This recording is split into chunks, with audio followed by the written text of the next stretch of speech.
जय हिंद दोस्तों, मैं ऋतिक राय स्वागत करता हूं आपके अपने YouTube चैनल फॉर्म फिलअप की नॉलेज में। दोस्तों, कल ही से एक वीडियो वायरल हो रहा है जो कैबिनेट में बोला जा रहा है कि लगभग 67,000 पदों पे बिहार पुलिस में बहाली होंगी। तो ये न्यूज़ सुनते ही अखबार वालों ने छाप दिया, और अखबार वालों में छाप दिया तो लगभग उम्मीद है, देखिए क्या है ना कि 67,000, 70,000, 75,000 ये इतना बताया जाता है, लेकिन इतना बहाली कभी हो ही नहीं सकता। अब देखिए, ये सेंट्रल गवर्नमेंट की नौकरी है, नहीं स्टेट गवर्नमेंट की नौकरी है। तो इसमें जब होंगी बहाली, तो पिछली बार प्रीवियस हम प्रीवियस जो 8415 था उससे पहले हम बात करें तो 11,888 था। उसके बाद 8415 आया। तो जो वैकेंसी आएगा ना वो लगभग 10 से 12,000 के आसपास ही आएगा, क्योंकि बिहार पुलिस के पास जितना ट्रेनिंग कराने का क्षमता रहेगा उतना ही ना वैकेंसी आएगा। अब जैसे अगर एक बार में वो 75,000 वैकेंसी दे दे और बिहार पुलिस में ट्रेनिंग कराने की क्षमता नहीं रहे, तो वो उन लोगों को सैलरी देकर खिलाएगा नहीं ना, उन लोगों से काम भी कराएगा, क्योंकि किसी को चाम प्यार नहीं होता है, बस उनको काम प्यार होता है। तो यहाँ पे जो नोटिफिकेशन जो अखबार में जारी किया गया है इसी के बारे में हम बात करेंगे। तो जो नोटिफिकेशन का देखिए फर्स्ट पेज क्या है, पुलिस के 75,547 पदों पर होगी बहाली। ये तो यहाँ से कैबिनेट से ये बात आया था और उस पर मोहर भी लगा हुआ है। तो ये तो अखबार वालों ने जो कैबिनेट से बात आया वो छाप दिया।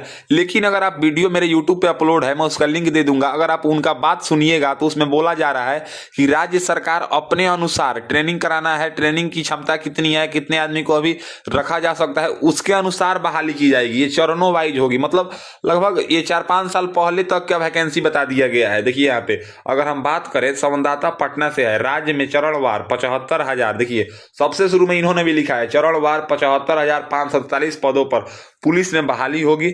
मुख्यमंत्री नीतीश कुमार जी की अध्यक्षता में मंगलवार को हुई कैबिनेट की बैठक में दरोगा, सिपाही व सिपाही चालक के पदों पर नई बहाली करने का प्रस्ताव पर मुहर लगा दी गई। इसमें डायल 112 के तहत पहले चरण में 7808 पदों और दूसरे चरण में 19,288।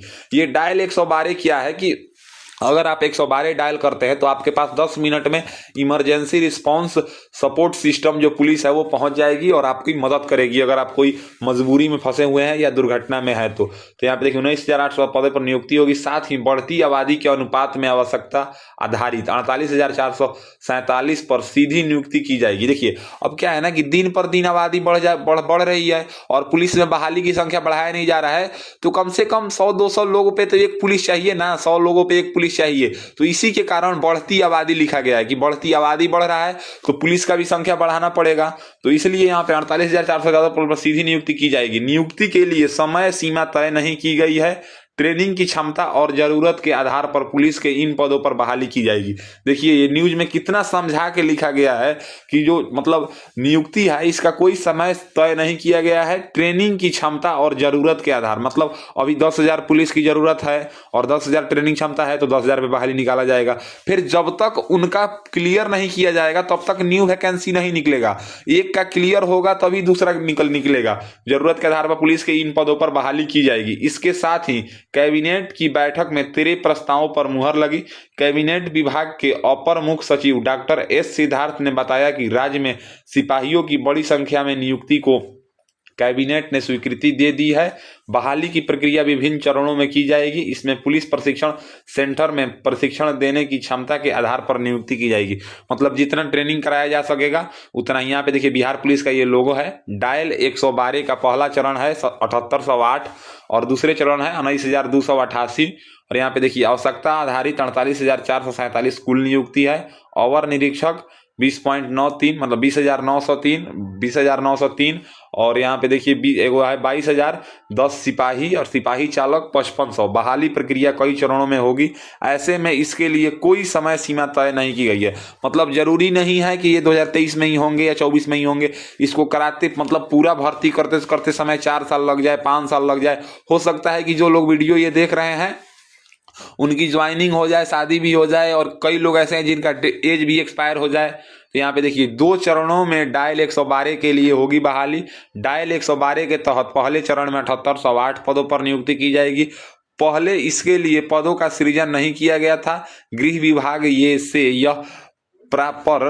प्रतिनियुक्ति के आधार पर कार्य कराया जा रहा है। पहले चरण में इन पदों को भरा जाएगा, जिसके बाद दूसरे चरण की नियुक्ति की जाएगी। इसमें सिपाही, सिपाही चालक, सिपाही अवर निरीक्षक जैसे पद शामिल हैं। डायल 112 के दूसरे चरण की बहाली होने के बाद राज्य के सभी जिलों में इमरजेंसी रिस्पांस सपोर्ट सिस्टम प्रणाली काम करने लगेगी। यह सिस्टम को पूर्ण रूप से कार्यरत हो जाने के बाद आपात स्थिति में फंसे नागरिकों की सहायता सुगम से की जा सकेगी। पुलिस बहाली में पुलिस अवर निरीक्षक के समक्ष 20,937 पद, सिपाही के समकक्ष पद 22,010, सिपाही चालक के 5500 पद। साथ ही बढ़ती जनसंख्या के अनुपात में आम नागरिकों के अपराधमुक्त समाज बनाने को मदद मिलेगा। अब यहाँ पे देखिए, ये तो हो गया पुलिस का। और देखिए इधर 1767 अमीनों की नियुक्ति का रास्ता साफ। 12वीं पास उम्मीदवार भी अब बन सकते हैं अमीन। यहाँ पे अमीन के बारे में भी ये नोटिफिकेशन दिया गया है। अगर इसको भी हम बात करें तो राज्य में अमीन बहाली का रास्ता साफ हो गया है। हाई कोर्ट कहा है कि 12वीं पास उम्मीदवार भी अब अमीन बन सकते हैं। राज्य सरकार के अमीन बहाली के लिए 2017 में जो संशोधन किया गया था उसके अनुसार 12वीं पास उम्मीदवार को भी इस पद के लिए योग्य माना गया है। न्यायाधीश आशुतोष कुमार, न्यायाधीश नवनीत कुमार पांडे का खंडपीठ ने इस मामले को लेकर राज्य सरकार द्वारा दायर एएलपी और चुने गए उन उम्मीदवारों द्वारा दायर हस्तक्षेप याचिका जिनकी नियुक्ति इस पद पर चयन के बाद भी नहीं की गई थी, इस पर सुनवाई करते हुए यह निर्देश दिया गया कि कोर्ट ने कहा कि एकल पीठ ने वर्ष 2013 के रूल के अनुसार ही अमानत डिग्री प्राप्त उम्मीदवारों को अमीन के पद पर नियुक्त करने का निर्देश दिया था। खंडपीठ ने कहा कि राज्य सरकार द्वारा इस पद पर किए गए नियुक्त के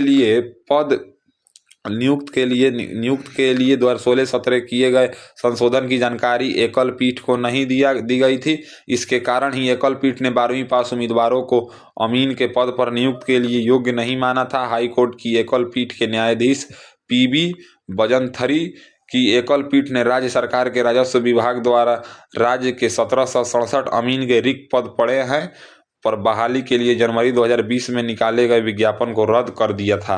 तो यहाँ पे देखिए अमीन के बारे में दिया गया है। जो अमानत से जुड़े हैं इनके लिए भी ये न्यूज़पेपर एकदम हेल्पफुल है। मैं इसका भी दिखा देता हूँ, ये भी आप पढ़ लीजिए। और एक बात याद रहे, आप लोग जोर शोर से तैयारी शुरू कर दीजिए। जो सिपाही का भर्ती है यानी कि कांस्टेबल, उसमें इंटरमीडिएट पास मांगा जाता है। और जो लोग ग्रेजुएशन पास हैं वो बिहार एसआई का भर्ती भी अब जोर शोर से आएगा, क्योंकि अब राजगीर से एक राजगीर में भी दरोगा का ट्रेनिंग है और 1-2 ट्रेनिंग सेंटर और बिहार में बना दिया गया है। तो अगर अब 2000-3000 पदों पे नहीं, अब 4-5000 पदों पे कम से कम दरोगा का भी बहाली निकलेगा।